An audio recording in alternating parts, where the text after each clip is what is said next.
manifieste, Señor, con mucho poder, Señor, en medio de nosotros, renovando nuestro entendimiento, Señor, fortaleciendo nuestro espíritu, Señor, maravilloso, llenando nuestra alma, Señor, trayendo consuelo, Señor, bálsamo, refrigerio a nosotros, Señor. Amén. Y nosotros que abrimos, Señor, nuestro corazón en este momento, nos disponemos, Señor, a escuchar tu enseñanza, Señor, a escuchar tus palabras, Señor, que sabemos, Señor, que son, Señor, de enorme necesidad, Señor, que son, Señor, nuestro alimento, Señor, de la gloria, las palabras que vienen de ti. Amén. Queremos nosotros apreciarlas, recibirlas. Amén. Y por medio, Señor, de nuestro oído, de nuestra escucha, Señor, queremos en ti producir, Señor, delicias, Señor. Amén. Esa palabra pedimos, Señor, que se grabe en nuestros corazones, Señor, y que rinda un fruto abundante y rebosante, Señor, para tu gloria y para tu honra. En el nombre de Jesucristo reprendemos también todo error y confusión, todo espíritu maligno lo atamos y lo echamos a la vida de Jesús. Amén. Amén. Amén. Bueno.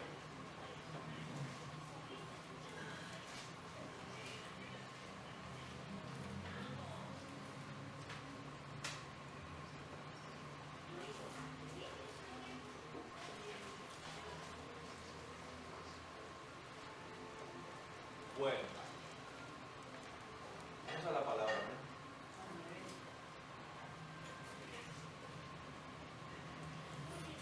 Vamos en el capítulo 17, ¿no?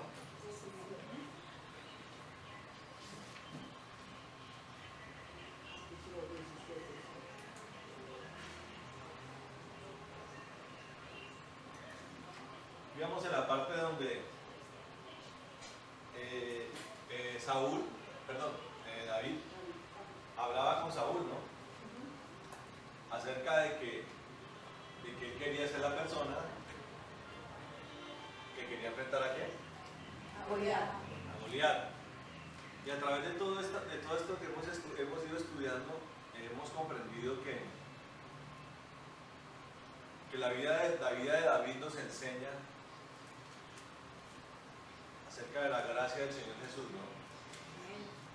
Que desciende sobre los corazones que están dispuestos para Él. Amén. De cómo esa unción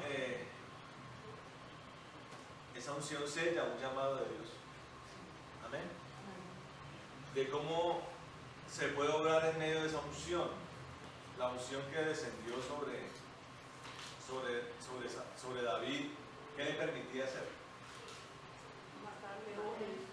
Matar leones y matar osos. Y toda esa preparación en defensa del rebaño, ¿para qué le sirvió? Primero para fortalecerse como un soldado, o sea, pasar de ser un simple pastor a ser un pastor, pero ya soldado, ¿no? Entonces veíamos cómo la Biblia nos enseña que los pastores, y lo veíamos en otra enseñanza un domingo, ¿no? De que los pastores, conforme al corazón de Dios, deben ser guerreros, ¿sí? O sea, personas capaces de pelear por su grey, ¿amén? Personas capaces de enfrentar a los enemigos con fuerza. Entonces, siendo esta la oportunidad de David, comprendimos que la unción primero le permite una fuerza con la que puede enfrentarse a sus adversarios, ¿correcto? Pero también aprendimos que David era un hombre inteligente, con discernimiento, que supo aprovechar el momento, pero lo supo aprovechar porque lo supo discernir. Entonces aprendimos que nosotros tenemos que tener discernimiento de los tiempos para cada uno de nosotros. Y no podemos desaprovechar ese tiempo, porque las cosas espirituales, lo hablábamos hace un par de viernes, son como cuando usted está esperando un tren a determinada hora. Los trenes en Europa, ¿a qué hora pasan? O en Japón o en Corea, a la hora que es, ¿no? Si usted compra un tiquete para el tren de las 8 de la mañana, ¿A qué horas va a llegar ese tren a la estación? A las 8. A las 8 de la mañana, ¿cierto? Recoge a las personas que están allí, cierra sus puertas así, se va. ¿Y ya puede uno volver a coger el tren de las 8? No, tiene uno que esperar si es muy concurrente la ruta, hasta el día siguiente, ¿cierto? Ahora, hay lugares del mundo donde que aparezca un tren es algo rarísimo, o que aparezca un bus por allá en el monte, en el campo, en el bosque. ¿Qué va a pasar? ¿Sí me entienden? Por allá en Alaska o en Siberia. ¿Sí me entienden? Las oportunidades no son muy continuas. Y en el mundo espiritual es así. Nosotros tenemos unos escenarios que son nuestra oportunidad. Es como el que llega a Cristo, ¿sí me entienden? Un ser que lo ama a uno, que lo libera, que lo sana, que está dispuesto a restaurarlo, que está dispuesto a levantarlo, que está dispuesto a bendecirlo. Y la persona se acerca a Cristo, pero por alguna razón la persona no persiste en eso. O sea, y eso lo miramos también en otro culto. La forma en que las personas se resisten al amor de Dios. Personas que tienen un repelente al amor de Dios, tienen como una especie de impermeable, se resisten. Eso es lo que llama la Biblia un corazón duro, ¿no? Que no deja obrar a Dios allí. Corazón de piedra, correcto.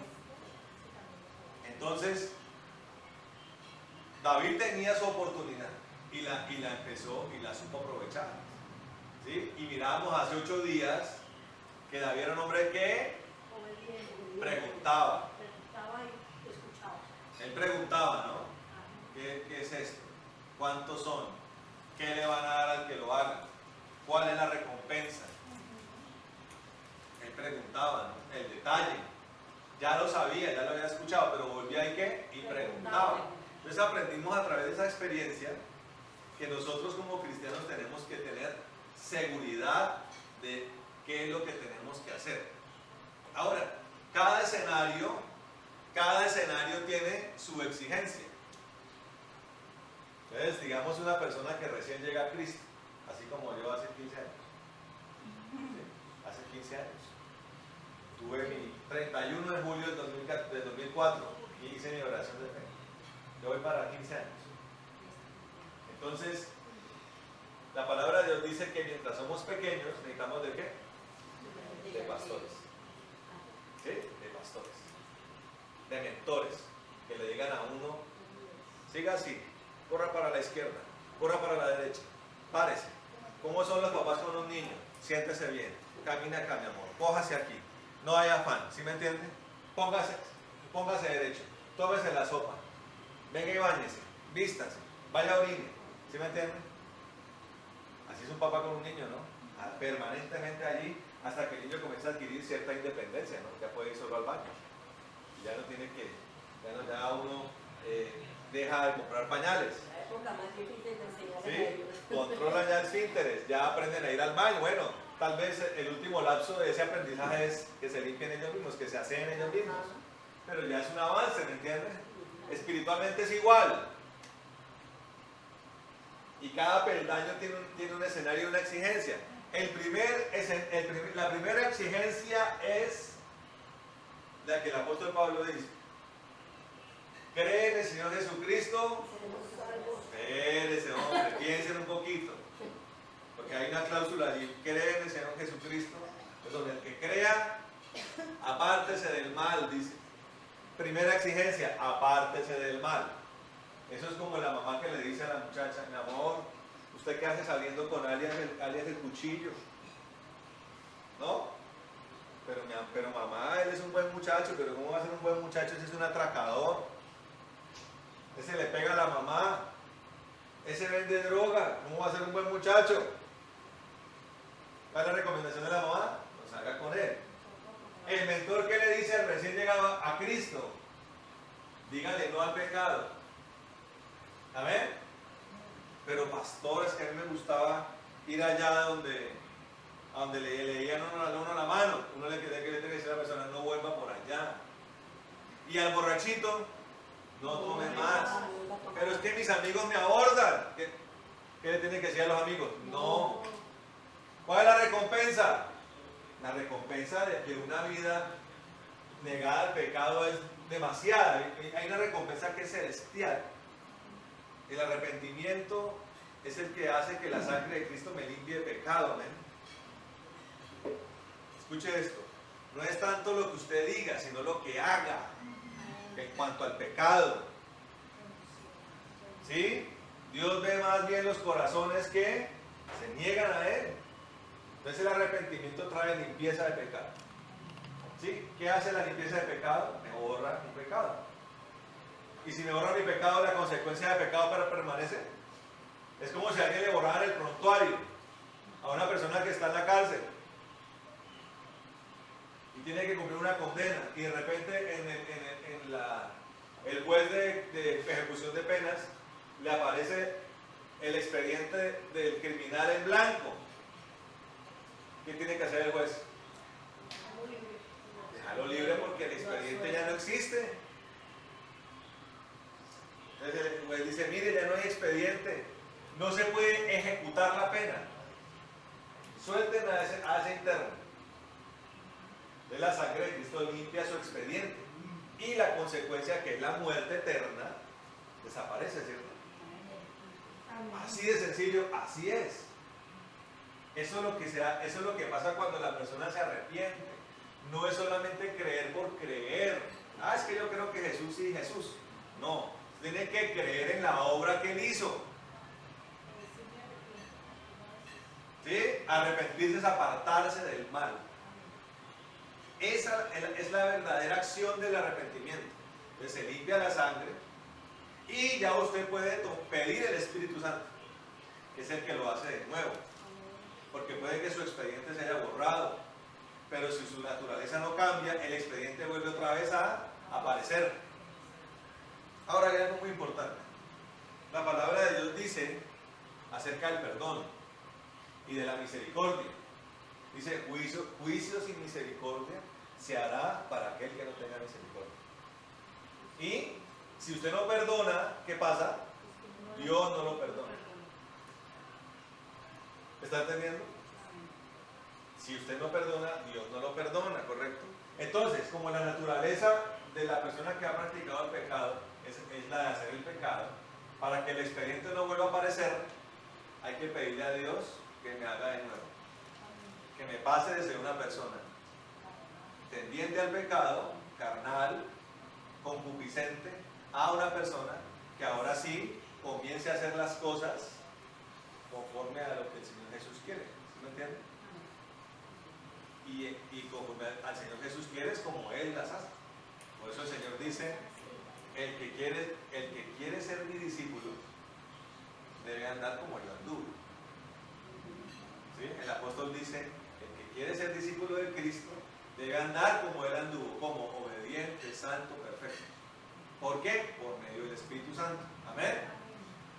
Entonces ya sabemos la recompensa. Así como David preguntó, ¿qué le van a dar al que va a derrotar a Goliat? No, que la hija del rey. No, bueno. ¿Y qué más? No, tesoros. ¿Qué más? No, se le va a poner en evidencia. Ah, muy bueno. David ya sabía la recompensa. 2. David sabía quién estaba con él. David había sido entrenado en una comunión entre él y el Espíritu de Dios, que es el que viene con la unción. Sí, porque Samuel derramó un cuerno de aceite sobre David, pero eso era simplemente algo simbólico, porque espiritualmente el que estaba cayendo sobre David, el Espíritu de Dios y la gracia de Dios y la fuerza de Dios. Ya sabía que este era el momento. ¿Por qué? Porque no había nadie más. Nadie más estaba por allí. Todos estaban acobardados. El propio rey dijo, no salió al combate. El rey ya era un hombre atormentado. Recuerden que apartado del Espíritu de Dios viene un espíritu de tormento que solamente era apaciguado ese momento por la intervención musical y de adoración, interpretativa de David. ¿Correcto? Entonces, el rey le dice a David, vaya, le dice acá, le dice en el versículo 37 al final, dice, ve y que el Señor sea contigo. O sea, inteligente David de no salir a combatir sin la bendición del rey, ¿correcto? Yo quiero que usted entienda algo hoy acerca de las autoridades. La palabra de Dios nos enseña acerca de las delegaciones. ¿Qué es una delegación? ¿Quién me dice? ¿Qué es delegar? Dar funciones. Dar funciones, Responsabilidades. dar responsabilidades, ¿sí? Transmitir órdenes, objetivos, metas, eso es delegar. La palabra de Dios dice que el Señor delega, dice, bueno, esto es mío, pero yo se lo voy a dar a ustedes para que ustedes lo administren. Voy a irme y después vengo. ¿Qué quiere decir esto? Que Dios nos da a nosotros las cosas para que nosotros las hagamos en un libre albedrío, ¿entiendes? Yo no sé si me está entendiendo. Él da las cosas, ¿sí? Él da los recursos, pero nosotros tenemos que ponerlos a funcionar. Tenemos que administrarlos, tenemos que hacerlos que produzcan. Entonces, en ese sentido, ¿qué pasa acerca de la autoridad? Dios delega autoridad.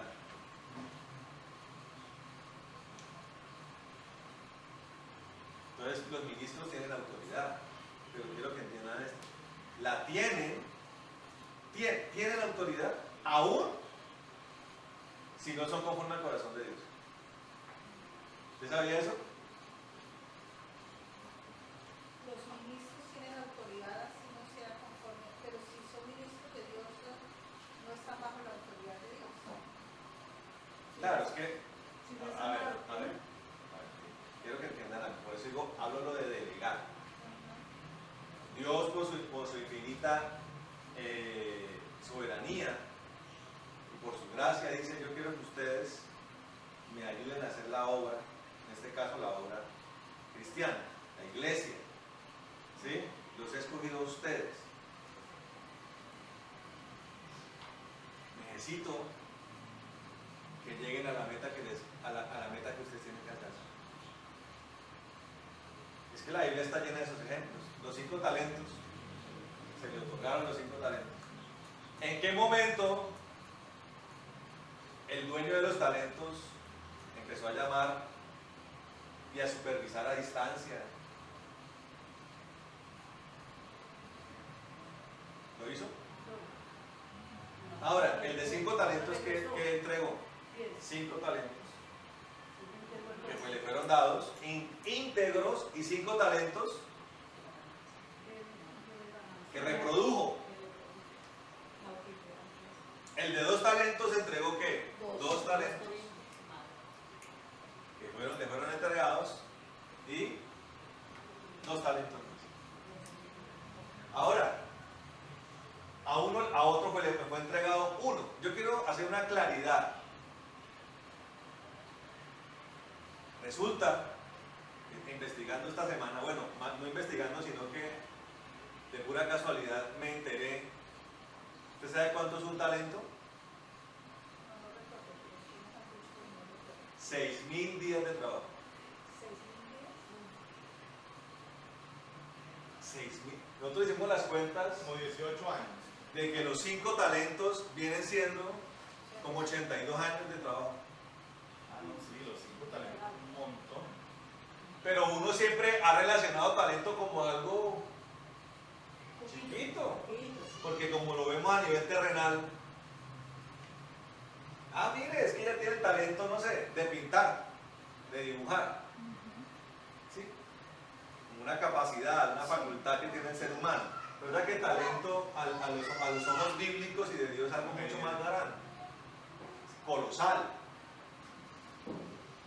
Entonces se le dan 5 talentos, digamos aquí está la persona, tome 5 talentos. La persona tiene que ir y mirar qué hace con esos 5 talentos.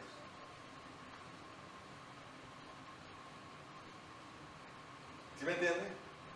Una de las cosas que se le otorga al mayordomo es autoridad. Pongamos la figura del mayordomo. Entonces digamos que la hermana Luz Mariana tiene una finca. Bueno, María Paula va a ser la mayordoma. Bueno, Mapicita, mijita, le dejo la finca ahí, ¿no? Yo me voy para Europa 5 años. No la voy a llamar. No le voy a escribir. No le voy a mandar Viper, ni mensajes de texto, ni WhatsApp. Cuando venga dentro de 5 años, arreglamos. ¿Se le dio autoridad? Correcto, la tiene. Los pastores son mayordomos. Ahora, ¿Dios le dio autoridad? Sí. ¿Esa autoridad tiene peso? Sí. El problema es si se va a utilizar mal, bien o mal. Ahí está el problema. 5 talentos son 82 años de trabajo. 5 Un talentos. talento, 16 años. Correcto. ¿Sí me entiende? El problema es si se va a utilizar bien o mal. Entonces, muchas veces los ministerios están marcados por aparentes aciertos. Como si la cosa progresara. ¿No se han dado cuenta? Que los pastores, los apóstoles o los profetas hacen cosas y parece que el poner en obra esa autoridad produce efecto. ¿No se han dado cuenta? Hágase esto, ¡pum! Y la gente se moviliza y pasan las cosas. El problema está en si eso era conforme a Dios o no. No sé si me está entendiendo. Ahí está el problema.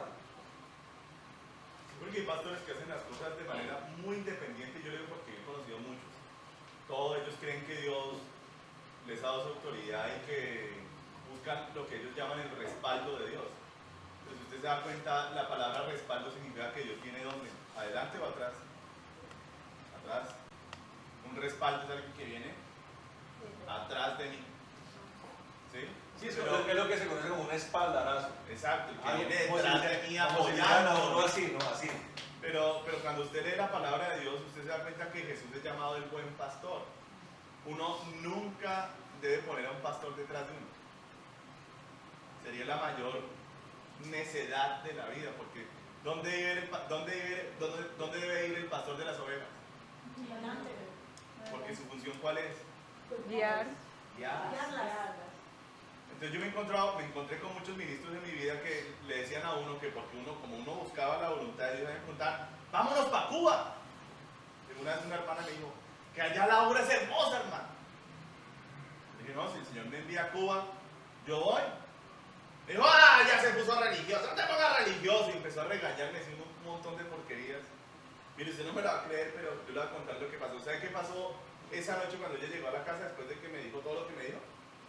Encontró la casa desocupada, hermano. Los ladrones le desocuparon la casa de arriba a abajo. No le quedó nada.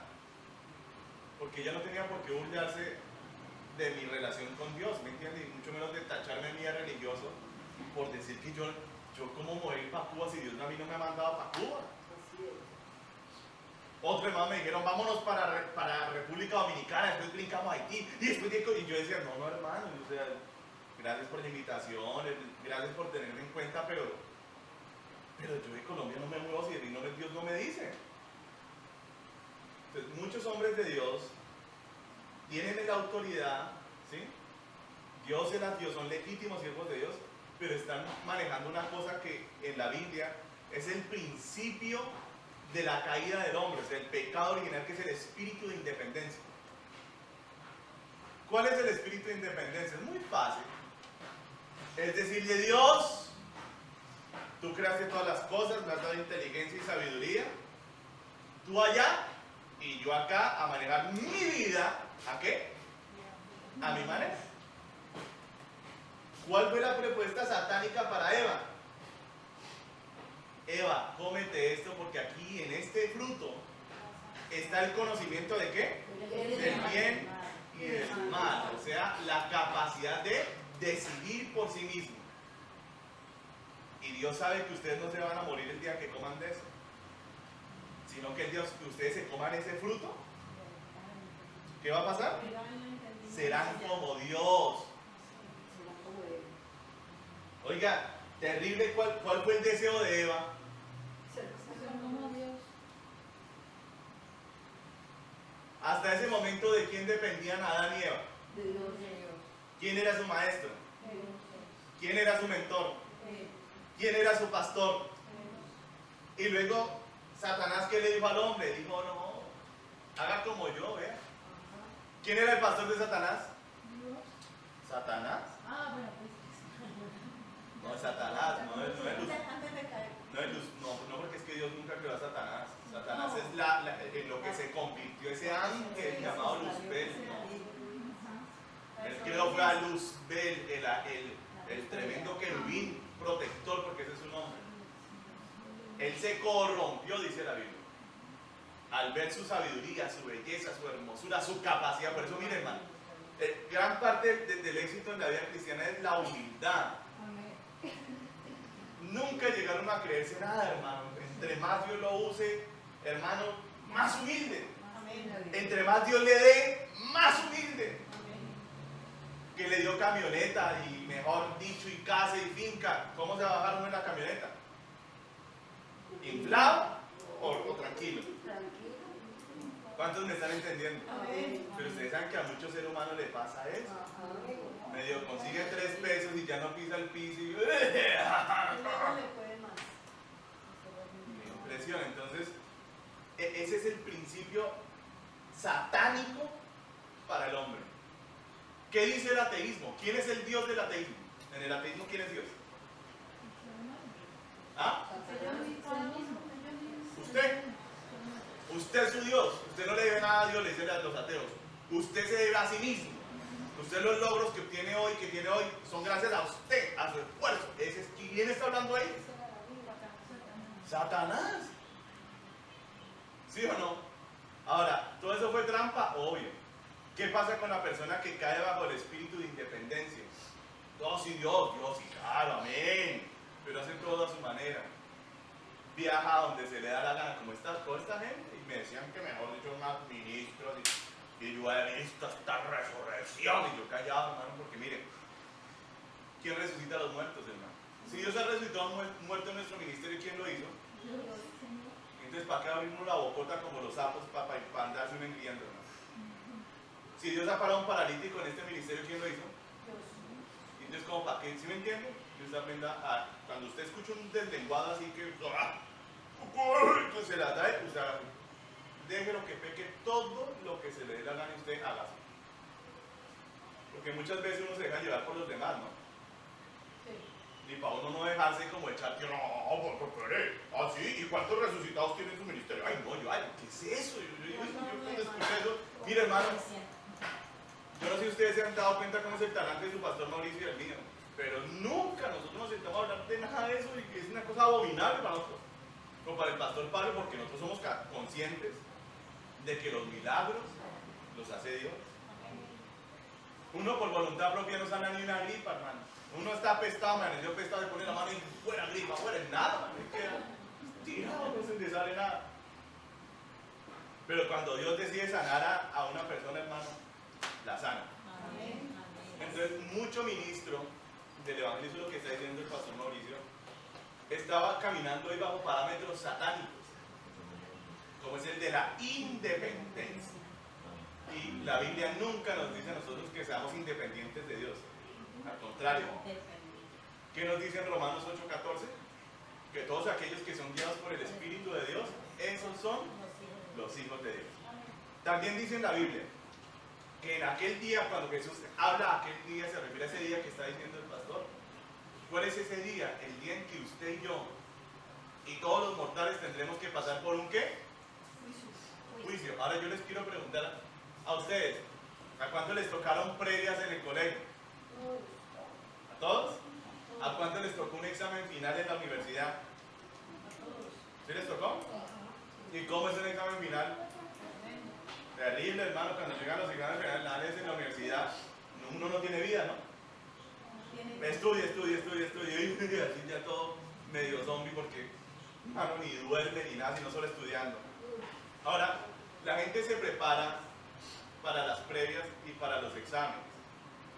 Si por ejemplo usted lo llevaran a un juicio y Dios no lo quiera, ¿usted se prepararía para ese juicio? ¿Que lo tuvieran acusado a usted por cualquier delito? ¿Ustedes qué dicen? Sí, claro. Ahora, yo le pregunto, ¿valdrá la pena prepararse uno para el juicio de uno? Donde el Señor al final de nuestra vida, cuando salgamos de estos cuerpos, nos va a sentar y va a hacer un juicio de nuestra vida, de nuestras obras, de quienes fuimos en este mundo. Oiga, yo les pregunto, ¿no valdría la pena como preparar? Digo yo, mire, ¿se sentirá feo perder un examen? Horrible. Y si de ese examen depende que lo echen del colegio, ¿usted qué cree? Y si usted se tira un examen y lo echan del colegio o lo echaron de la universidad, ¿cómo se sentía eso? ¿Bonito o feo? Horrible, hermano. Usted sabe qué va a pasar el día que muchos creyentes se sienten ante el Señor para su examen y salgan rajados, hermano. La Biblia dice que allí será un lugar del lloro y del crujir de los dientes, entendiendo que el resultado de ese juicio es un resultado eterno. Yo tengo una duda, toda duda. Cuando el Señor nos va a juzgar, cuando lleguemos allá, que eso es para todos, es a partir del momento desde que yo nací o a partir del momento en que yo le abrí mi corazón, como que Si tú eres cristiano, a ti Dios no te va a juzgar por nada antes de haberle conocido. Porque para el Señor, dice la Biblia, todo aquel que está en Cristo es una nueva creación. Es como que nació de nuevo. ¿Sí? Dice, he aquí todas las cosas viejas que... ¿Cuántas? todas. Y si yo fui borracho, y el homosexual, y el fornicario, y el brujito, y la brujita, Todo pasó. todo pasa, pero si estoy en Cristo. Usted se tiene que asegurar de que usted no está en la iglesia, ni en la congregación, sino que usted está en Cristo. Usted puede estar en la congregación y estar condenado. ¿Sí ve? ¿Quién lo sabe? Usted en su corazón. Usted sabe si usted es un verdadero hijo de Dios o no. Si usted aquí ha tomado la decisión de dejar todo atrás para seguir al Señor. ¿Sí? A partir de ese momento, cuando la nueva naturaleza me inunda, comienza un nuevo conteo. Sí, porque no estamos exentos de fallar en el Señor y Dios nos da un propósito a cada uno. ¿O no? Y Dios nos da una labor, por eso es tan importante, después de que yo me convierto, buscar cuál es mi lugar en la iglesia. ¿No? Y yo tengo que ser fiel en eso que Dios me encomienda. Que Dios me encomendó barrer la casa pastoral para la reunión de los domingos, todos los sábados. Bueno, usted va a tener que dar cuentas de eso. Y si usted no fue fiel en la barrida, Dios no le va a dar nada, al menos un don espiritual que es, mire, usted con un don espiritual puede conmover el mundo entero. Amén. Uno, usted no necesita mucho, usted no necesita los nueve, usted con uno solo, mire, usted puede remover esta ciudad. Sí, amén. Pero Dios no le puede dar un don espiritual que es algo tan poderoso a alguien que no es fiel limpiando una bendita silla. ¿No? ¿Cuántos me están entendiendo? Amén. Amén. Entonces prepárese, el día que Dios lo juzgue a usted, ahí se va a definir su vida eterna. Ay, pero lo importante es salvarse, decía un tipo. A mí así me toca entrar de arrastras, pero que me metan al cielo. Yo decía, este tipo, o sea, trajo su mediocridad mundana a la vida cristiana. Usted de verdad cuando se salve, ¿usted quiere quedar por allá en un rincón del cielo, en la quinta porra, alejado de Dios para siempre? Cerca de él. ¿O cómo quiere estar cerca del Señor? Bien cerca. ¿Y cuánto cree que le va a costar a usted eso? ¿Cómo está la cola por delante de nosotros? Cuando pensamos en un apóstol Pablo, uno dice, ¿no? ¿Dónde iremos a quedar nosotros, hermano? Cuando pensamos en una Don Irán Hudson, perdió 4 esposas en sus misiones. A Birmania, a Tanzania. Cuando pensamos en un Hudson Taylor, 3.000 iglesias al final de su ministerio en China. ¿Cómo dice? Pues yo le digo, sea fiel en lo que sea que Dios le pone, porque si ya aprendimos que hay 5 talentos, 2 talentos, 1. Entonces, dígale no al espíritu de independencia. No se crea jamás el duro. No, papá, ¿yo dependo de quién? Y ahí mandé una reflexión bíblica. No crea que usted puede dejar el pecado por sí mismo. Eso se llama religiosidad y arrogancia.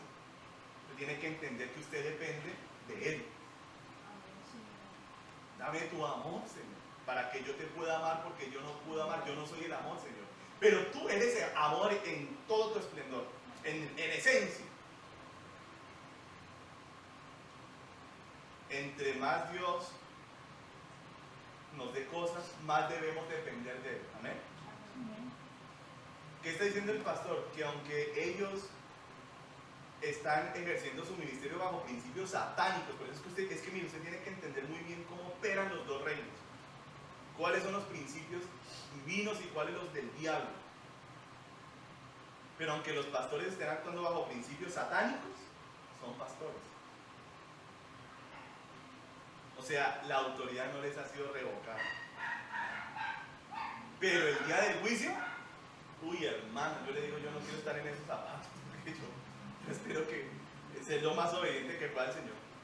Y llegar allá al cielo, no revestido de grandes obras, sino simplemente haber sido un hombre humilde y sencillo que le hizo caso a Él en todo lo que le mandó, y no más, hermano. Para no llegar allá uno, ya llegué yo, Señor, el que salvó 500.000 personas, nada. Amén. Humildad, porque si no, no se engreímos. Perfecto. Pero entonces, ¿por qué yo mencioné eso? Porque David era un hombre inteligente. Y él necesitaba ir con todas las herramientas necesarias para enfrentar a Goliat. Una, la unción de Dios, el poder de Dios. 2, el entrenamiento que tuvo. ¿Sí? Todo ese tiempo que fue entrenado matando osos, matando leones. 3, necesitaba entender el momento que estaba viviendo. ¿Sí? 4, como lo miramos hace 8 días también, tenía que hacer con la estrategia que Dios le había dado. ¿Recuerda que lo vimos? ¿Qué hizo Saúl? ¿Qué le trató de hacer? Ponerle sus armadura. ¿A quién le había funcionado la armadura hasta ese momento? A Saúl para matar a sus niños, ¿no? ¿A cuántos mataba a Saúl? A mí. ¿Y qué dice la canción? ¿Qué dice la palabra? ¿David a quién? A su ¿sí? Era notorio que David era alguien ante los ojos de Dios superior, ¿cierto? Porque al mismo Dios lo dijo, me he levantado uno mejor que tú. No era una simple sospecha, un rumor. Dios dijo que él era mejor que Saúl. Pero aún así, ¿qué necesitaba también David? La delegación del rey. Él pudo haber salido allá al campo y decir, nunca David actuó bajo el principio de rebeldía, que es otro principio satánico. Aquí estoy yo. Muy bien. Cobarde Saúl, no pudiste salir. No. Y fue y habló ante el rey, yo creo que yo puedo hacerlo. Sí, sí, buscó la Usted, dijo, se aguantó la burla y todo. Pero mire, después de todo eso, mira, una vez rechazado la armadura del rey, David sabía que no podía irse al campo de batalla sin la bendición del rey. O sea, sin la delegación de autoridad. ¿Cómo la ve? No, uno es muy inteligente en el reino de Dios. Correcto. Muy inteligente. Correcto. Y muy humilde, vean. Mire, es que uno tiene que aprender eso. Dios muchas veces lo lleva a uno a una misión apostólica. Una misión apostólica y profética, algunos lo ven como un simple heraldo que lleva un mensaje de Dios. De hecho, es el sentido estricto de la palabra apóstol es esa, un mensajero. Pero realmente la profundidad del trabajo apostólico es el enderezamiento y profético, el enderezamiento de los caminos del pueblo de Dios y la colocación de cimientos en la estructura espiritual de la iglesia.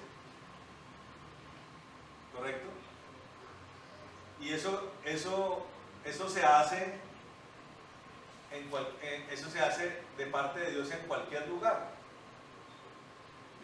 Dios envía a los apóstoles y profetas a poner las cosas, a ajustar las cosas en la iglesia, a corregir caminos, ¿sí me entienden? A levantar lo que se había bajado y a bajar lo que se había levantado, a enderezar caminos y poner cimientos. ¿Y esa autoridad quién la da? ¿Quién la delega? Dios. Pero Dios es un respetuoso de los modelos espirituales. Y uno como profeta o apóstol no es correcto hacer las cosas sin la autoridad que un pastor tiene. El pastor tiene que dejar, ¿sí me entienden? Aprobar que eso se haga o no. Ya el pastor o la persona, o el rey o la persona puesta en eminencia, tendrá que rendirle cuentas al Señor si dejó o no. ¿Sí me entienden? Por ejemplo, ¿qué quería hacer Dios con Israel en tiempos de Acab y de Jezabel?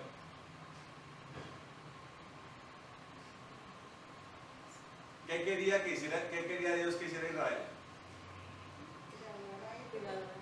Que dejara la idolatría. ¿A quiénes adoraban ellos? A Baal y a Cera. Pregunta: ¿el rey quién se opuso? Acab y Jezabel. ¿Sí me entiende? ¿Sí me entiende? Entonces, ya después Dios tuvo que hacer uso de la fuerza. ¿Sí? Ya hay una confrontación que llevó a que en Israel hubiera ¿qué? Una sequía. Entonces se encontraba acá con el profeta. ¿Y qué decía acá? ¿Qué le decía acá a Elías? Tú eres el culpable, Elías. Mira lo que hiciste. ¿Y fue Elías el que lo hizo? No. Ahora, ¿Dios utilizó a Elías para la sequía? Sí. Sí, claro. Elías dijo: aquí no va a llover hasta que el siervo de Dios lo diga. Pero realmente, ¿quién fue el causante? Acá. Y ella le dice: el culpable fuiste tú.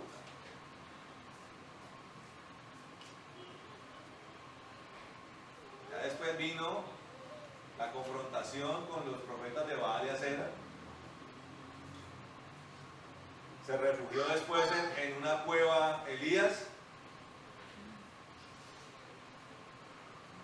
No, miento, fue al desierto, ¿cierto? ¿Cómo? Después de la confrontación, ¿fue al desierto o fue antes? Después de que confrontó a los profetas de Baal y Acera.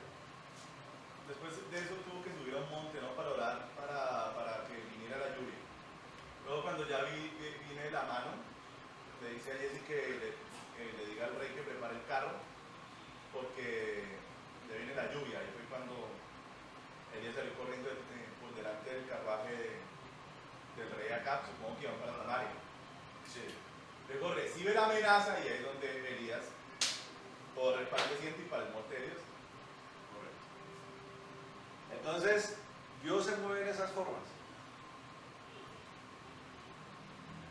Y David era un hombre inteligente de las cosas espirituales. Todavía quien tenga vigencia de reinado allí. Saúl. ¿Ya era rey David? No. ¿Cuándo comienza un reinado? Cuando el otro rey, Cuando termina el otro. de hecho, lo que antecede un nuevo reinado es la muerte del rey anterior.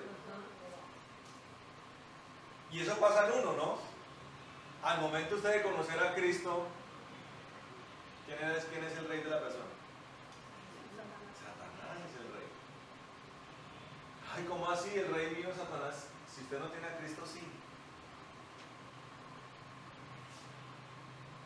Cuando aparece Cristo,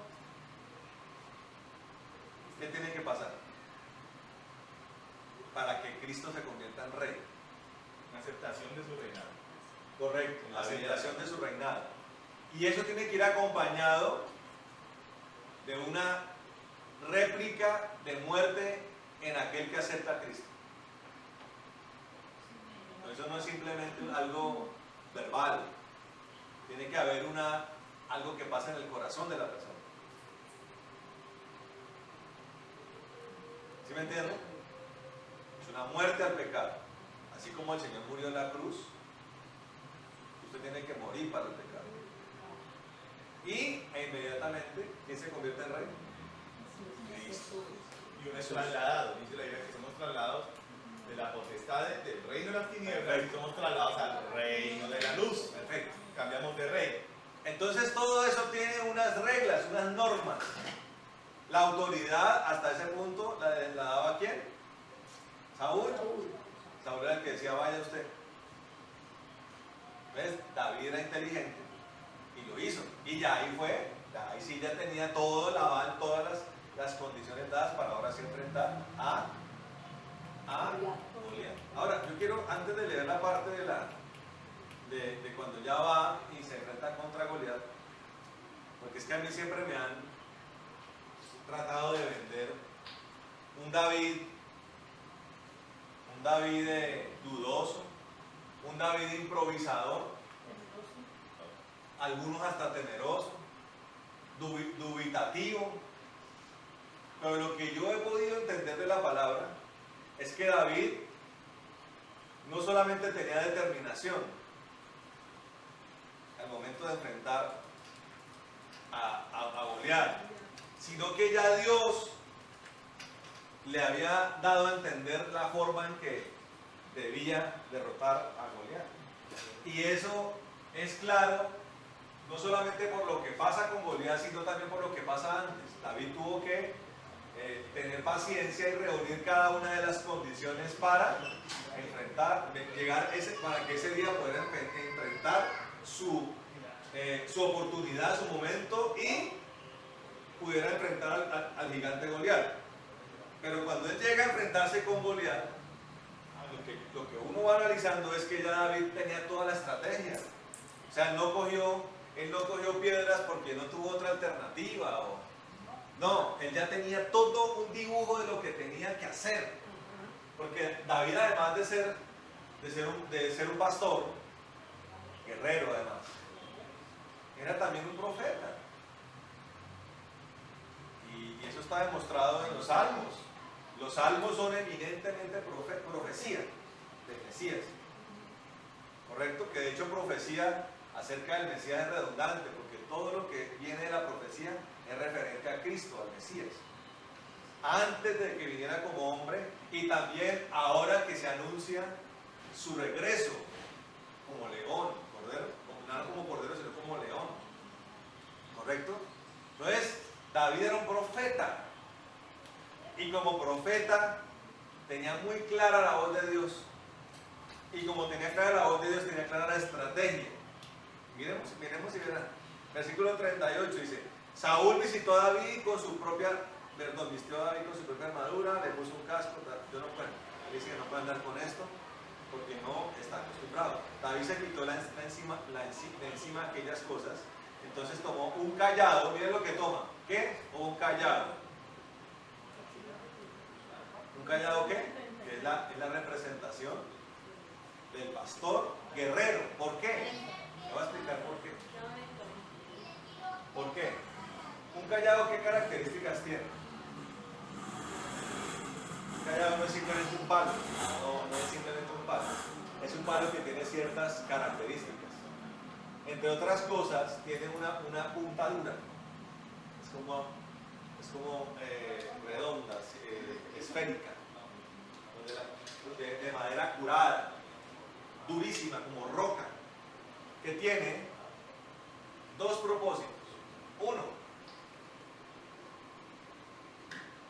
guiar a las ovejas Y en la medida que una oveja necesite que su pierna sea quebrada, ¿con qué se quiebra? Con el cayado.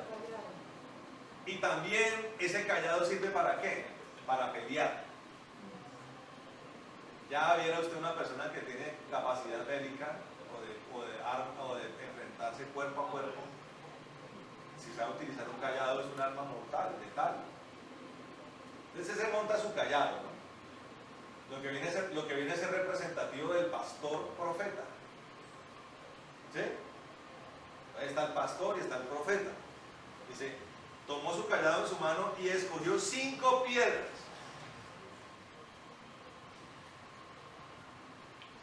5 piedras lisas del arroyo. ¿Qué significan las 5 piedras y por qué son lisas?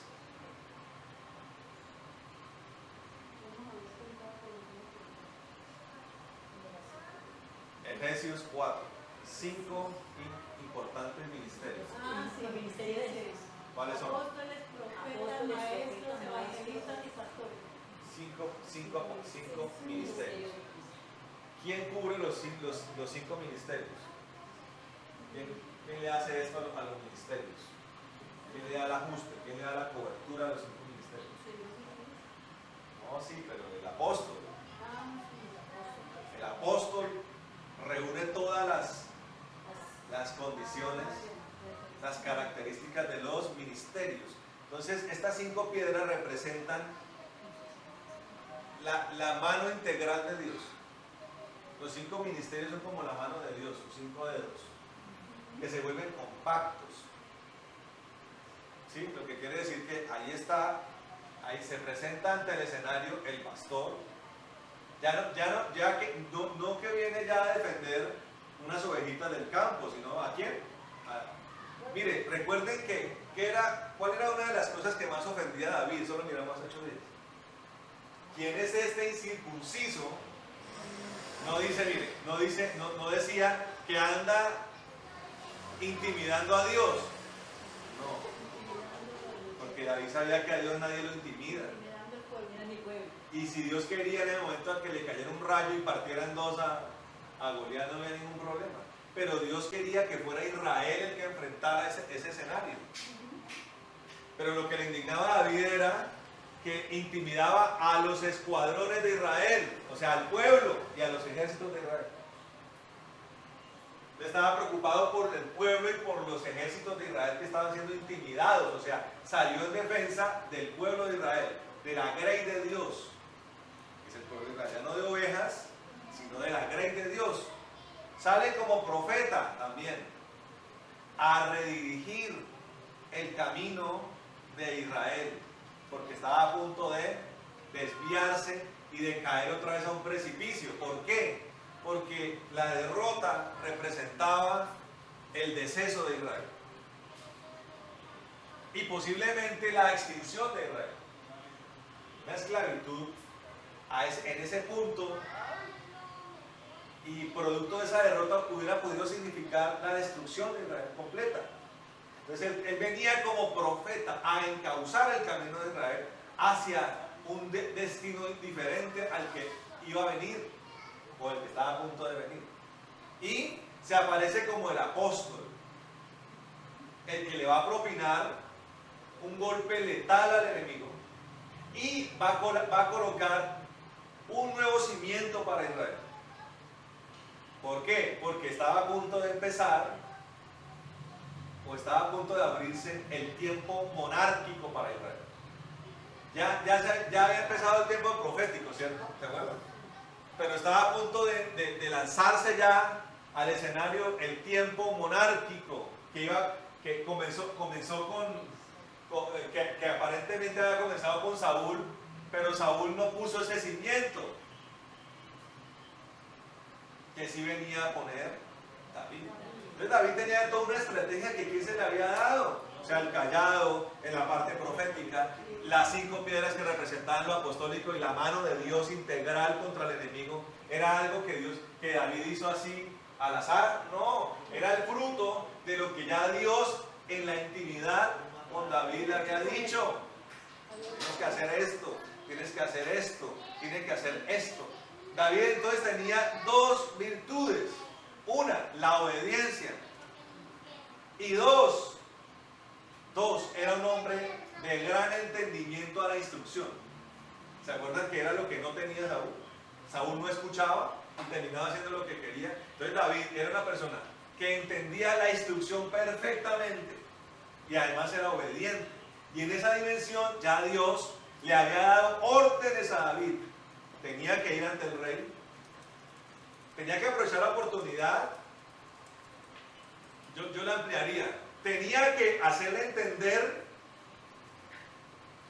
a su familia que si bien era el último de los hijos, venía a ser el primogénito de todos. Mire, yo quiero que entienda, Ale, una cosa es la primogenitura sanguínea,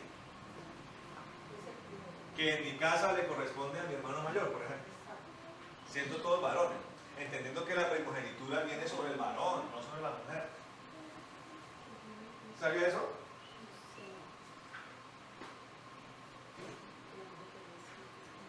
Viene sobre un varón, no sobre una mujer. Bueno, y entonces, es el tercero, supongamos que el tercero es primero mujer, segunda mujer y el tercero hombre. El tercero es el primogénito. Uy, pues no hay. En la Biblia el primogénito es el primer varón que nace. Si no existían varones, heredaban las mujeres. Sí, claro. Y evidentemente vendría a ser pues, la primera mujer de Pero a lo que hoy es esto, una cosa es la primogenitura sanguínea y otra cosa es la primogenitura espiritual. ¿Sí me entienden? Yo tengo una bendición y es que soy el segundo en consanguinidad, pero soy el primogénito espiritual. Ahora, no solamente de mi casa, de mi núcleo familiar, sino de la familia. Porque una cosa es que haya gente, mire, escuche esto, una cosa es uno haber conocido la palabra o haber ido a una iglesia, eso no me da mi naturaleza celestial, per se, mejor dicho, por ende o automáticamente. Lo que le da a usted una identidad espiritual con Dios es el nuevo nacimiento en el espíritu. Y de lo que yo sí estoy seguro es que a nivel familiar, eso fue algo que Dios me dio a mí. ¿Me entienden? Y me lo dio a mí porque tuve la bendición de que hubo personas que me llevaron me hicieron entender eso. Una de las primeras cosas que a mí me habló mi papá espiritual, que fue Antonio, es: tiene que nacer de nuevo. ¿Qué quiere decir esto? Que hay personas que se encuentran con esa dificultad buscando a Cristo. No hay quien los guíe a eso. Entonces la persona cree que va a la iglesia y comienza a leer la Biblia y va al domingo y va a grupos de oración y ya. No. Es un nuevo nacimiento el que me da a mí la naturaleza del Hijo de Dios. ¿Me entienden? Y por esa razón, Dios es el que permite que uno se convierta en el pastor de la familia. Imagínense la bendición de uno poder pastorear a la abuela, la anciana de la familia, pastorear al papá de uno.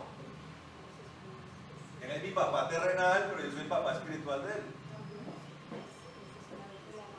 ¿Sí me entienden? Eso es una enorme bendición de la mamá, correcto. Y solamente la gracia de Dios puede hacer que eso funcione, seguro que sí, nada más lo puede hacer funcionar. Pero entonces David también se encargó de hacerle entender a sus hermanos que no eran ellos, sino él, pero no a punta de palabras. No dijo: que va, pues unas gallinas. Él verá que no, sus hermanos lo trataron mal, ¿cierto? Quita acá, chinito, vaya acá, va para la casa.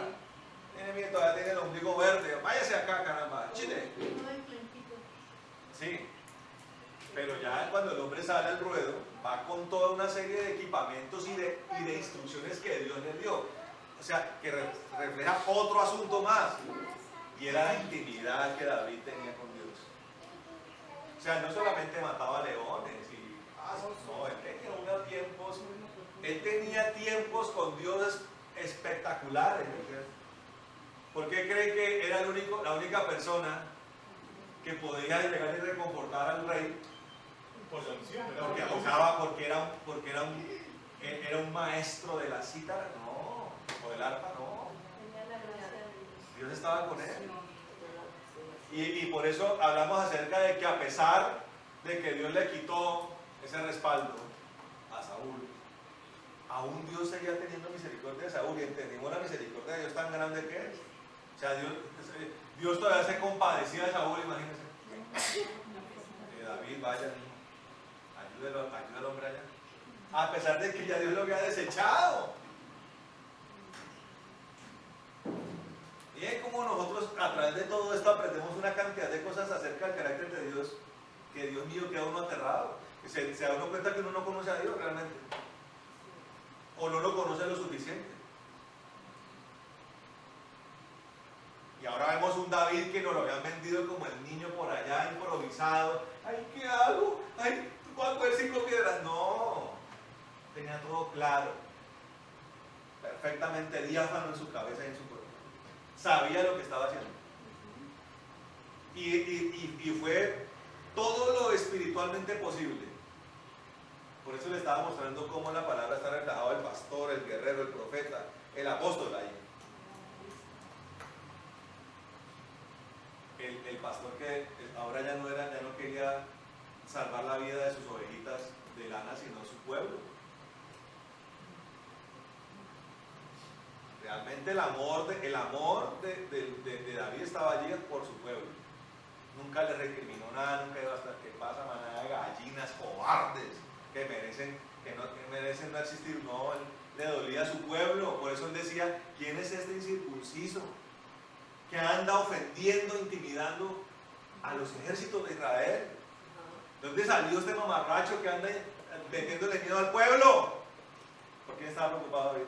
¿Por Dios? No, Dios estaba allí en su trono. Pero Dios quería que David hiciera esto y que el pueblo de Israel hiciera esto. Y vemos mucho, corroboramos la interacción que Dios tiene con su pueblo. Porque la gente se la pasa diciendo: ¿y si Dios existiera, por qué hay necesidad en el mundo? ¿A quién quiere Dios enviar a suplir la necesidad del mundo? A su pueblo. Pero haciéndole entender al mundo cuál es la primera necesidad. Es que el ser humano está acostumbrado a suplir necesidades subsidiarias. Oiga, no quiero ver más noticieros hasta que, ¿quién sabe cuándo? Llevan con un cuento 4 meses más. Oiga, y el presidente, y ya lo vamos a agarrar, y los del Centro Democrático, y vamos a un referendo, y nosotros, y lo vamos a sacar de la cárcel, y se tiene que cumplir el agenda. Oigan, y mientras tanto la delincuencia disparada, los secuestros, la desigualdad social, el hambre, el problema que tenemos de tanto inmigrante venezolano que no solamente viene con pobreza, miseria, vienen de 20 años de brujería, que son como zombies. No quiero ser despectivo, pero ¿usted de qué cree que está lleno el socialismo? De brujería, de santería, de hambre, de destrucción, y vienen destruidos. Me cuentan que la gran parte de los que vienen con VIH. Es un problema serio. Y estamos pensando a ver si al ciego ese lo encarcelan o hagan lo que quieran con ese señor. Pues sí, Pero hombre, metamos de mano al país que tiene grandes problemas. Entonces, eso es una muestra de que el ser humano se la pasa pensando en los problemas tontos, subsidiarios. Ay, entonces vamos a enviar 5 toneladas de arroz al África. Hombre, ¿qué hizo con eso? No hizo nada. Y voy a llegar a vacunar a los niños de Somalia. Oiga, ¿y la salvación de esas almas qué? Y la salvación de la gente en Zaire, en Uganda, en Ruanda, en Kenia. ¿A qué horas? En Honduras, en El Salvador. A la iglesia en Honduras y esos países centroamericanos que son más pobres que Colombia, se la pasan dándole palo que porque no construyen escuelas y que porque no reparten mercados. Pero hombre, la salvación es lo prioritario. Pero eso no lo ve la gente porque el hombre natural no entiende eso.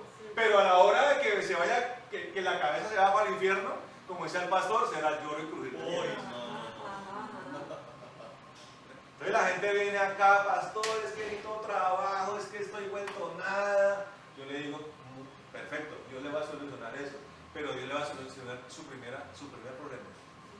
El más importante de todo. La necesidad Se de está Dios en el perdiendo, corazón. se está perdiendo porque no tiene a Dios en su corazón. Claro, así es.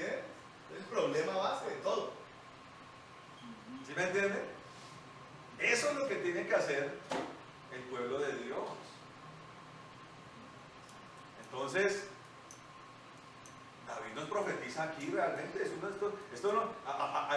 Este tipo de libros también se lo han vendido a uno, la propia iglesia, de que son libros históricos. Sí, pero para los judíos eso es un libro profético. Pero estoy hablando de la iglesia. La iglesia en su gran mayoría dice, no, es que Samuel es un libro histórico. Pero, Dios mío, si de lo que nos hemos dado cuenta es que es eminentemente profético. Sí, los rabinos sí lo catalogan, lo que es. Imagínense, triste que los rabinos, que se supone que son los que tienen las vendas en los ojos puestas por Dios, ellos sí lo ven profético. Y nosotros que somos la iglesia, la que tiene el Espíritu Santo, la revelación, el poder, las señales más grandes que las de Jesús. No, es un libro histórico. No, eso me parece que es ser demasiado ofensivo con la Biblia. Y nosotros tenemos que extraer esa savia de la palabra. Y ya no ver nunca más a David como un muchacho ahí, o sea, tratar de ver a David como los hermanos de David o como Saúl. No, aquí ya entraba al escenario un hombre que para Dios era grande. Un hombre con una instrucción clara y con una capacidad de obediencia muy clara. Y una determinación, con un espíritu, eso es lo que se conoce una persona con un espíritu superior. Una persona con un espíritu superior no es una persona briosa y arrojada, no. Josué era llamado un hombre de un espíritu superior, ¿por qué? Vaya a mirar usted la historia de Josué. Nunca se apartaba del tabernáculo, dice la palabra. Mientras nosotros estaban allá, uy, caminen que hay unas muchachitas de Dan, bizcochas, camine Josué. No, hermano, tengo que prepararme para lo mío. ¿Y eso qué era? El tabernáculo. O sea que Josué, aparte de acompañar a mitad de camino en la montaña a Moisés, de ayudarlo, de asistirlo, se la pasaba en la presencia de Dios. Daniel, 4 imperios, y ninguno lo quería soltar. ¿Qué hombre este? Déjemelo acá.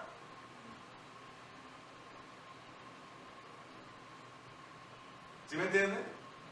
Y él salió ya con todo un manual a ejecutar el manual. Por eso nosotros tenemos, y eso es de lo que hemos aprendido en estos últimos viernes, la sensibilidad que tenemos que tener a la voz de Dios. Mire, y las cosas pasan de a poquitos, hermano. Ahora, David tiene esa victoria, pero de ahí a llegar a ser el rey, tenía que pasar por más pruebas. Entre otras, ser perseguido por el rey Saúl. Pero ¿y qué prueba? Entonces, formación. Formación. ¿Y a quién le dio? Y lo veremos más adelante. ¿A quién cree usted que le dio para que acompañaran a David? ¿A los príncipes de Israel? No, a los 600 llevados. desocupados en una cárcel. No, eso lo digo yo, para darle esos 600 a David. Vamos a hablar un día de estos de los 600 de David. Pipo, mano, el área es malaria, el área es cuchillo, el área es bisturí, el área es, mejor dicho. Pero se cumple lo que dice Dios, que Dios tomó de lo vil y menospreció. Y lo veremos. O sea, yo no me voy a enfocar en hablar de lo malos que eran esos tipos, sino de cómo Dios los convirtió en personas tremendas, en guerreros de Dios tremendos, instrumentos de Dios tremendos. ¿Me entiendes? Entonces ya va todo esto hacia el arroyo, dice, ya con la estrategia clara. Dice, las 5 piedras lisas además, ¿qué representa eso? El pulimiento del carácter, hermano. Los escenarios de Dios no solamente son talentos, dones, llamado, unción, sino que tiene que haber un tallado en uno, hermano. Una cosa es el misionero de cárceles, todavía medio brocha, porque ¿qué ser sensible puede ser alguien que va a hablarle a asesinos en serie? ¿Será que se me va a poner delicado el asesino en serie? Eso Pero era, dijimos que no. eso era así con la cicatriz acá, el ojo de vidrio. ¿Qué pastor? ¿Qué tiene para decirme? Pues nada, hermano. ¿Usted cree que es chistoso? Así fue. No, pero es que lo curioso es que allá en el barrio sí había uno que era así, el del barrio. Era el terror del barrio Egipto, ¿cómo la ven? Sí. Pastor, es que perdí la cuenta de cuántos había matado. No sabía cuántos había matado. Perdí la cuenta en 15, digo.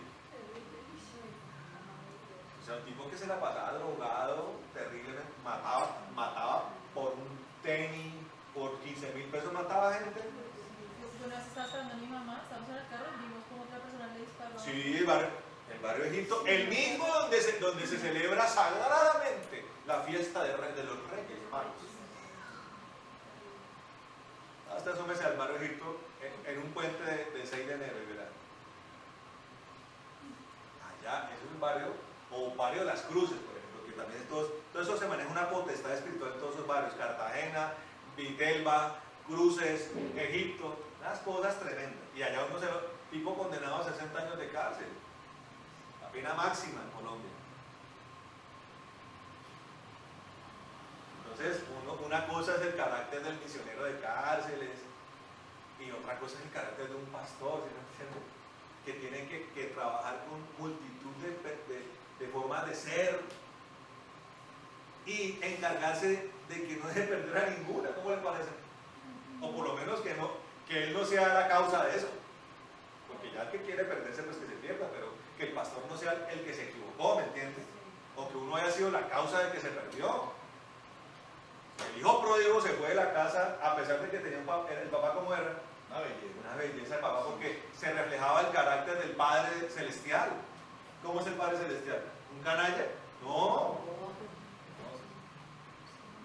Pero a pesar de eso, ¿sabes qué? Mucho me largo. Ah, bueno, mismo Cristo. Eso sí, él lo esperó siempre, todos los días, hasta que volvió lo esperó. Entonces, la piedra lisa representa eso. Ser tallado. A pesar de que era joven, ya había sido tallado para esto. Pero necesitaba para lo que venía aún más, mucho más. ¿Entiendes? Porque ya no iba a convertirse en el que le ganó a Goliat. ¿Sí?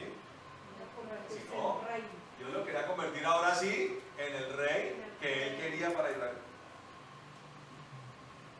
Dice, y las puso en la bolsa pastoril. Miren, también la bolsa representa. Hay una predicación acerca de eso. Yo hablé acerca de todo esto y lo expliqué con mucho detalle. En el zurrón que llevaba, y con su honda en su mano se fue hacia el filisteo. El filisteo venía acercándose a David precedido de su escudero.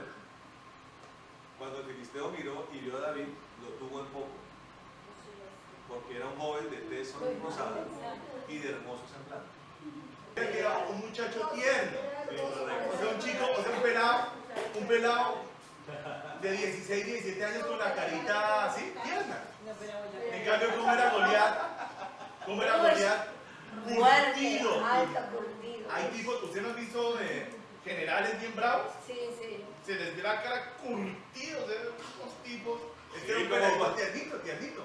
Como cuando uno veía, por ejemplo, a este negrito el que fue ministro, secretario de defensa de Bush, me olvidó, Powell, tipo que ya había pasado por tormenta del desierto y Vietnam, negrito curtidito, ¿sí me entiendes? O sea, que el hombre estuvo en la batalla, no dando órdenes, no, en cuerpo a cuerpo, ¿sí me entiendes? Gente que... Eso es lo que dice el pastor, un hombre... Pero cuando yo pienso en sonrojadito y cachetón, me imagino a Manuel. Así, Oh, todo sí. tiernito, un peladito así pelado. Todo tierno. Todo tiernito Bonito. y como para coger los cachetes y yo. Entonces, claro, más sale peligroso ese que tipo curtido, con esa piel de burro tostada, Y esa cara. con todas las marcas de sus Claro, confrontaciones. Más que confrontaciones de todos aquellos a los que les destripó el cráneo y les pasó por encima. Los 3 metros. Y los 3 metros de alto, pues. Tipo dijo, miren que lo que viene acá, un gusanito de esto menos, pero miren lo que dice acá. Casi que viene con los cachetes. ¿no? Lo tuve poco porque era un joven de tez sonrosada y de hermoso semblante. Y el filisteo preguntó a David, ¿acaso yo soy un perro para que vengas contra mí con palos? Imagínense. El filisteo maldijo a David por sus dioses. Ahí es clave porque ahí entra el centro, la sustancia de lo que es la guerra espiritual, comienza a entrar ahí. Claro, porque ya hasta este momento llegaba David con el llamado, con la autoridad, con la delegación, con todos los requerimientos que Dios le había dado a él, la instrucción, pero había una línea que esperaba a Dios que el filisteo pasara, de que ya dejara de meterse no solamente con David, sino que ya se dirigiera a Dios. Él lo maldijo por sus dioses. Se empezó a usar el nombre de la potestad espiritual bajo la que Goliat operaba, que era la de Dagón. Y maldijo a David en el nombre de Dagón, que es lo que hacen los brujos, los hechiceros. ¿Qué es lo que hacen? Maldecir a las personas en el nombre de una potestad espiritual. ¿Sí?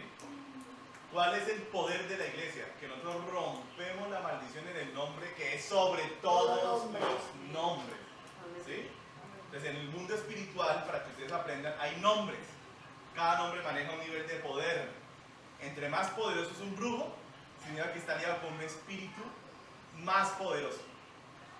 Entonces, sus maldiciones, sus conjuros, sus hechizos tienen mayor poder, mayor fortaleza. Pero cuando aparece el varón de Dios, formado por Dios y ungido por Dios, él viene con un poder que es del nombre sobre todo nombre. Amén. Esa es nuestra gran potencia. Nunca se olviden tener en la boca el nombre de Jesucristo. ¿Vale? Mi mamá, por ejemplo, el nombre que ella tenía en su boca era el de la Virgen del Carmen. ¡Ay, Virgen del Carmen! Por todo. Y ya después, como de 2 años de convertida, todavía cuando se machucaba un pie. No, es que como es que la vida cristiana es un proceso, hermano, de liberación, de limpieza, de entendimiento. Y entonces, ¡pam! ¡Ay, Virgen del Carmen! Y el Espíritu Santo le empezó a decir, hijita, ponga en su boca el nombre que tiene poder. ¿Cuál es el nombre sobre todo? Jesucristo. Ay, sí, Señor, perdóname, yo empezó a practicar. ¡Ay, Jesucristo! Ay, casi ya me está saliendo mejor. Tal cosa. ¡Ay, mío, ay, Jesucristo! Párenme bolas. El día que mi mamá se fue a un abismo con mi papá a 90 kilómetros por hora en el carro, ¿por qué cree que Dios le empezó a preparar allá a ella? Porque todos tenemos una batalla con algún Goliat. ¿Y cuál fue su Goliat? La muerte. Sale volando el carro por un precipicio como de 100 metros a 90 kilómetros por hora. ¿Quién espera uno? ¿Ah? Mi mamá me cuenta que cuando ella sale volando por el precipicio, ¿yo qué le salió? Ya Dios le había borrado ¿qué? El Virgen del Carmen, que no tiene poder. ¿Por cuál? Jesucristo. Gritó a ella en el carro, así el mejor estilo de. A veces la pastora así también de esos gritos así. ¡Sal! Gritó mi mamá. Y dice mi papá, que iba manejando el carro, que él vio en el carro, mientras que el carro iba para el precipicio, y mi mamá iba como envuelta en una llama de fuego. A mi mamá se le reventó el cinturón de seguridad. Y el carro cayó de cabeza al lado de ella, en el lado de ella. O sea, el carro se dio por pérdida total. Y quedó así aplastado en el lado de ella. O sea, mi mamá recibió el golpe que ella recibió, lo recibió aquí, en toda la corona. Dígame usted, ¿quién sobrevivió un golpe de él? Las pulseras que ella llevaba, porque mi mamá es abogada y siempre era así como muy, ¿sí? Pulseras y anillos y mejor dicho, eso era mi mamá. Desde ahí dejó eso. Las mismas pulseras que ella llevaba en ese accidente, cuando cayó le rajaron todas las venas de las manos. Ella me dice que eso la sangre le hacía así. Cuando sale el carro. Ni idea cómo quedaron vivos mis papás, pero sobre todo mi mamá. Pero mi papá dice que la llama de fuego, ¿quién será la llama de fuego? La rodeó a ella cuando ella gritó el nombre que es. Sobre todo nombre. Entonces, si lo van a robar, ¿usted qué va a gritar? Jesucristo. ¡Policía! No, ¿qué va a gritar? Jesucristo. Que ya se va a morir, ¿qué va a gritar? Jesucristo. Que ya le dijeron que ya ahora sí, ¿qué va a decir usted?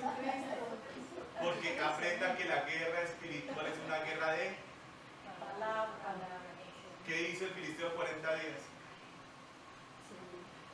¿Qué hizo? Amedrentarlos con las palabras. Con palabras, aquí yo. ¿Y cuánto me van a mandar? ¿Y qué decían todos los demás?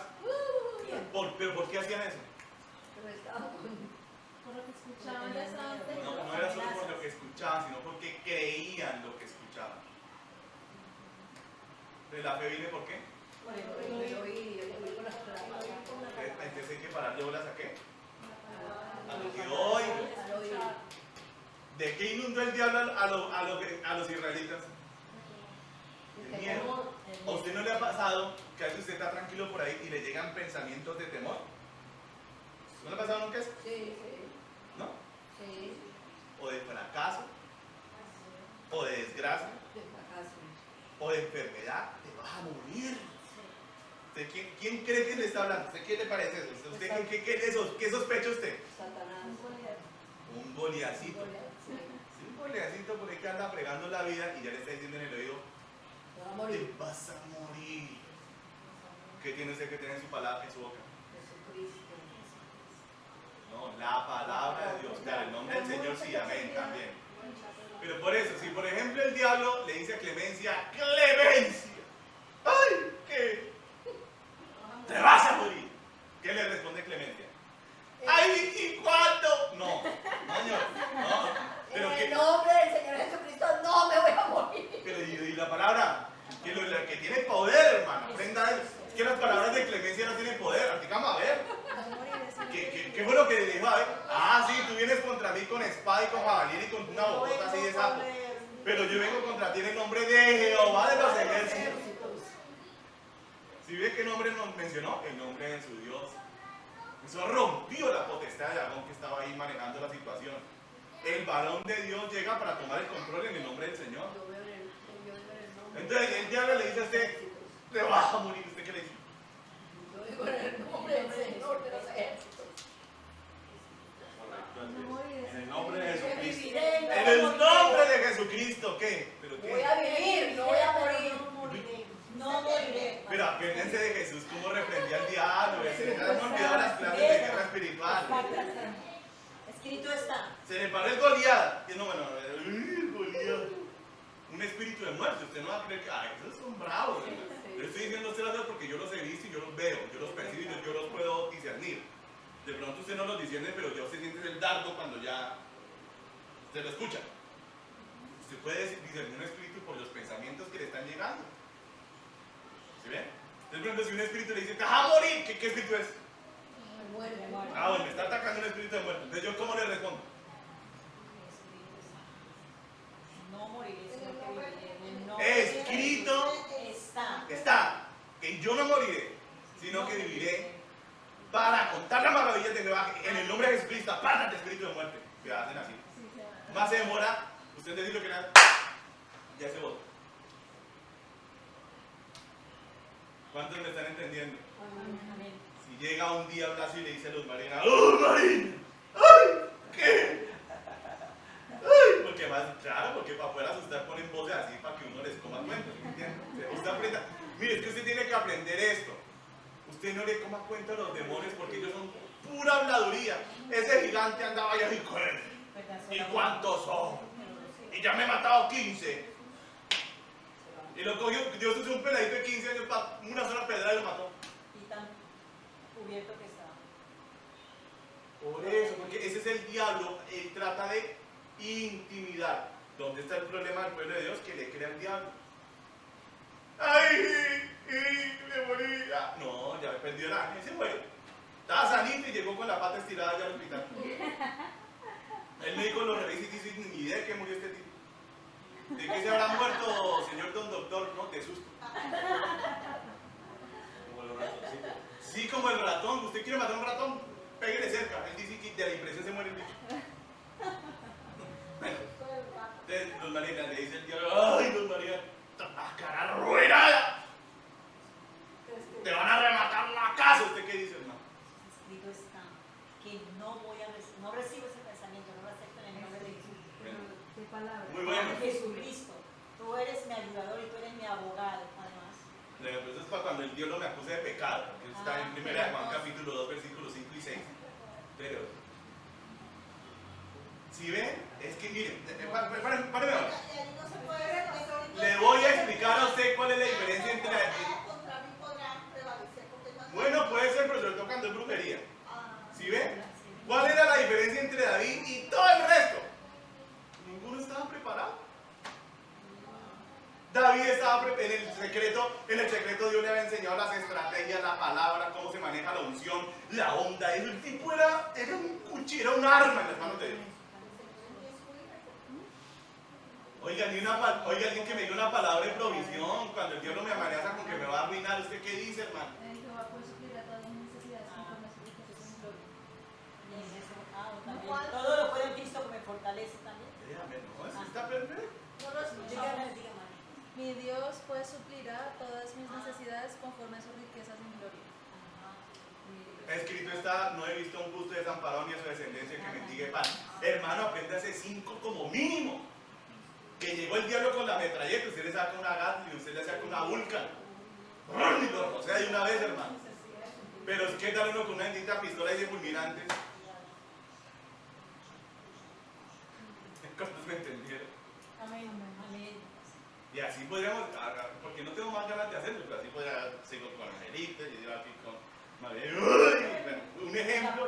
¿Para qué? ¿Para qué un ejemplo? Para que usted entienda que la guerra es para uno que se tiene que preparar. ¿Se va a dejar matar? ¿Se va a dejar arruinar? Yo tengo cuando ¿Se va a dejar fregar en la vida? ¿Cuántos me entienden? No se deje. Agarre lo que Dios le ha dado y defiéndase, hijo de madre. Es como en la vida natural. Me vienen a dar a mí y tengo un casco en la mano, con el casco me defiendo, ¿no? Pero, pégueme. No, ya llevo. porque en sanidad yo sí declaro y eso sí es propio y cuando alguien en mi casa, yo eso sí, yo declaro lo que está escrito, que todas las enfermedades fueron, los dolores fueron llevados a la cruz del Bueno, Calvario. ya usted tiene un arma, pero tiene que ampliar el abanico. Sí, que Ya tiene su cuchillo, ahora consiga granada, bazooka, metralleta, pistola, cuchillo de respaldo, espada, mejor dicho, por acá. Ármese hasta las muelas. Toda la gama de promesas de la Biblia que Dios le ha dado a usted y a mí. Para que cuando un Goliat se aparezca, se le sienta una sola pedrada y lo acabó. Ya hasta aquí nos reímos un rato. Resalte las palabras en la Biblia, que sean así. Apréndase las promesas del Señor, amén. Hasta esto también, vea, usted le puede decir a cualquier demonio, usted viene con su amenaza, yo vengo en el nombre de Jesucristo, Sí, es el nombre del Rey de el Rey de Reyes y el Señor de Señores. Y miren, lo que uno aprendió así básico al comienzo, el Apocalipsis 19, el jinete del caballo blanco, esos demonios, no hay un solo demonio que no le tenga miedo a eso. 19.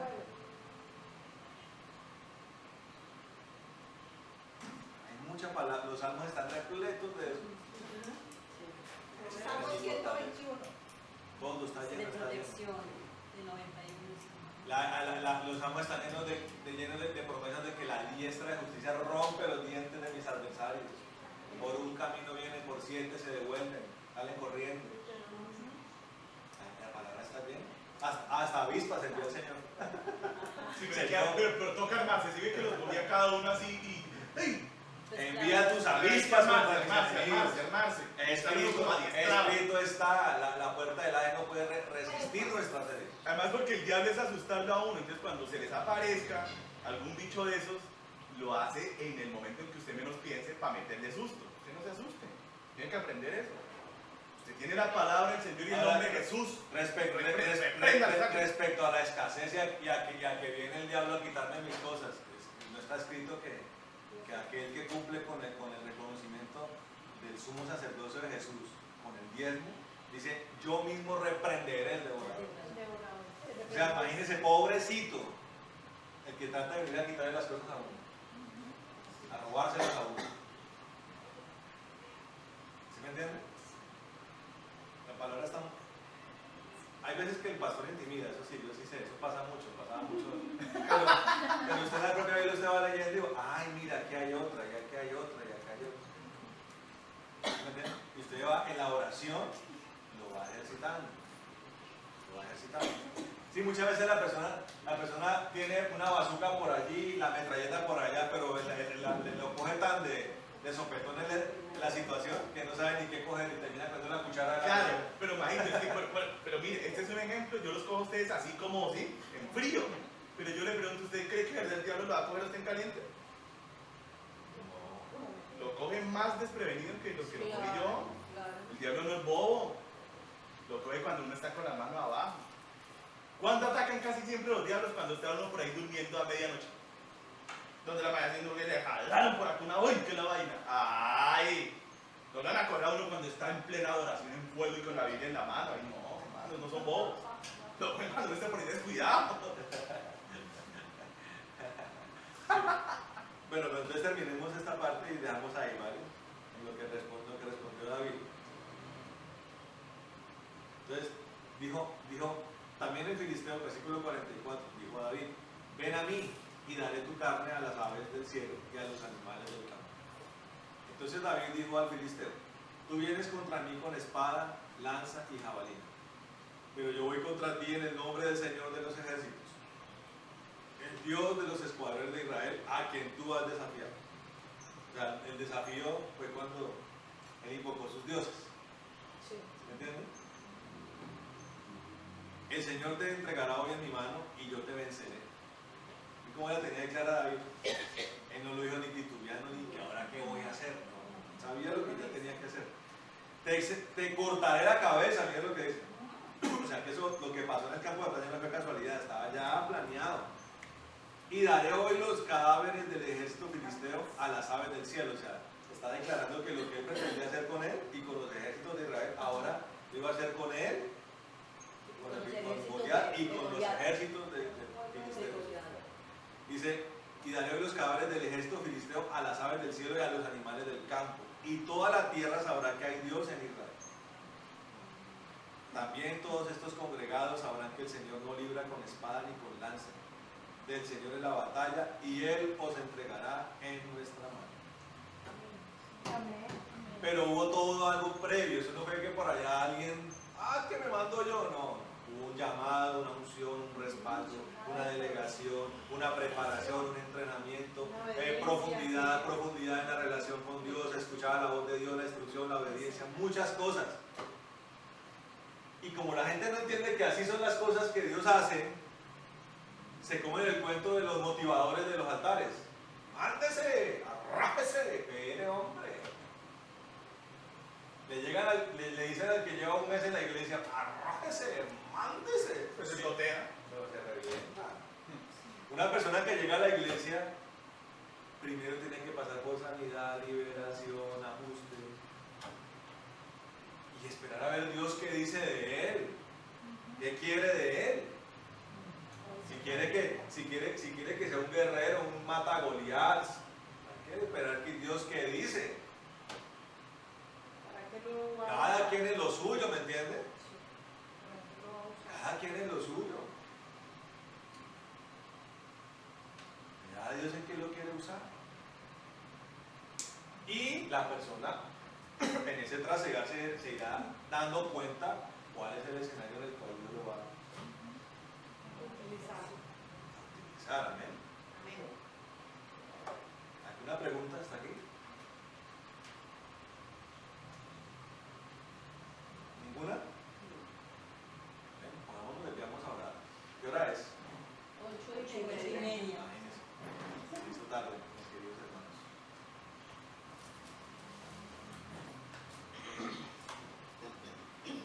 Vamos a ver. Bueno, bendito Dios de gloria y poder, te damos gracias en esta noche.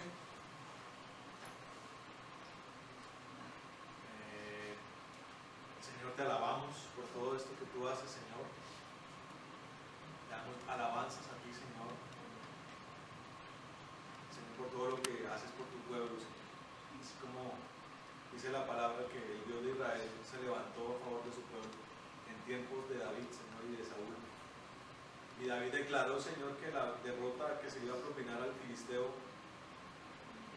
iba a hacer que la tierra entera entendiera, Señor, que hay Dios en Israel, que que hay un Dios que guarda a su pueblo y se levanta en su defensa. Nosotros hoy hemos comprendido que tú te levantas a favor nuestro.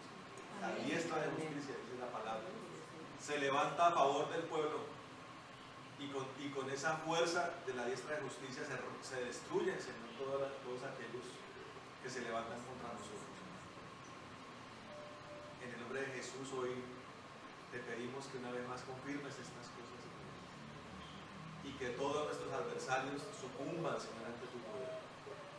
Nosotros en el nombre de Jesucristo atamos todo satanismo, brujería, hechicería, magia, sortilegio que se ha querido erigir en contra nuestra. Escrito está, Señor, en tu palabra que ninguna arma forjada contra nosotros puede prosperar. Escrito está, Señor, ¿dónde está el aguijón de la muerte? ¿Dónde está la victoria del sepulcro? Sorbida la muerte en la cruz del Calvario por la vida. En el nombre de Jesús escrito está que todo lo podemos en Cristo, quien nos fortalece, que más fuerte es el que está con nosotros que el que está en el mundo.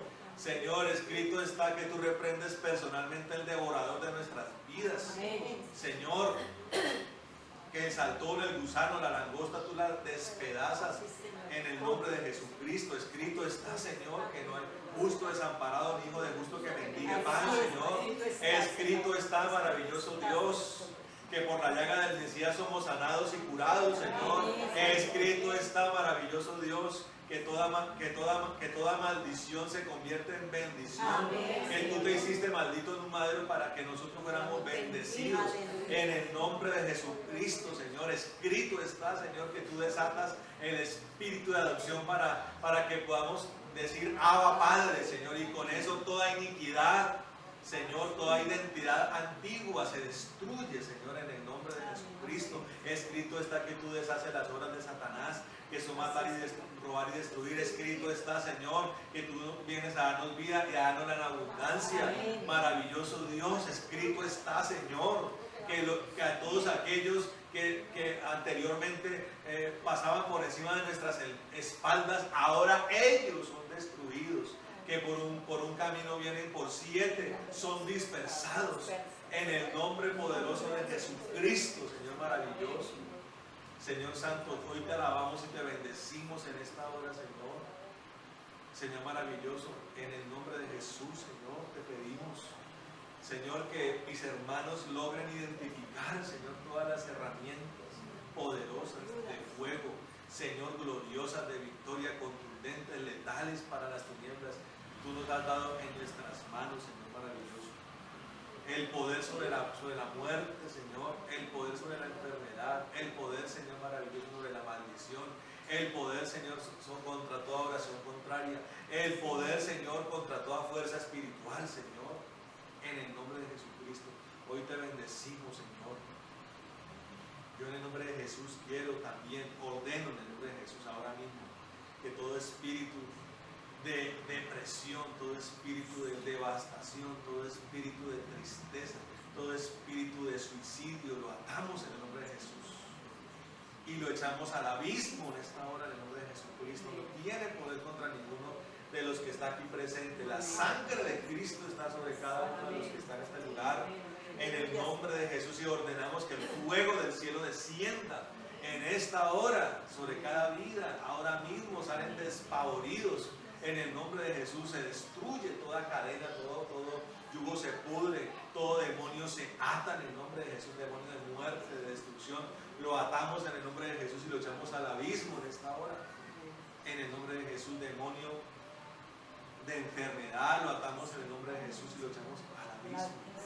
Y pedimos, Señor, en esta noche, Señor, que tu palabra se implante poderosamente en los corazones, Señor, y que de allí emerja para rendir un fruto abundante y rebosante, Señor, al 30 por 1, al 60 por 1 y al 100 por 1, Señor, para tu gloria, para tu honra y para tu alabanza. Te damos gracias en esta noche por mis hermanos.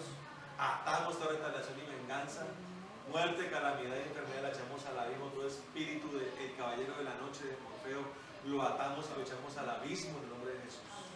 Desata tu chequina, tu columna de fuego. Señor, desatamos los 7 espíritus que la palabra menciona. Señor, las 7 áreas del Espíritu Santo, Espíritu de Jehová, Espíritu de temor a Jehová, Espíritu de consejo, Espíritu de poder, Espíritu de inteligencia, Espíritu de sabiduría, de conocimiento, lo desatamos sobre todo este pueblo en el nombre de Jesús. Oramos como hizo Aarón, que tú nos bendigas y nos guardes, haga resplandecer tu rostro sobre nosotros, tenga de nosotros misericordia, alces tu rostro sobre nosotros y pongas en nosotros paz, Señor. En el nombre de Jesús, y oramos como lo hizo Jabes, que tú nos bendigas, que ensanche nuestro territorio, que tu mano esté con nosotros y que nos libres de todo mal para que no nos dañe.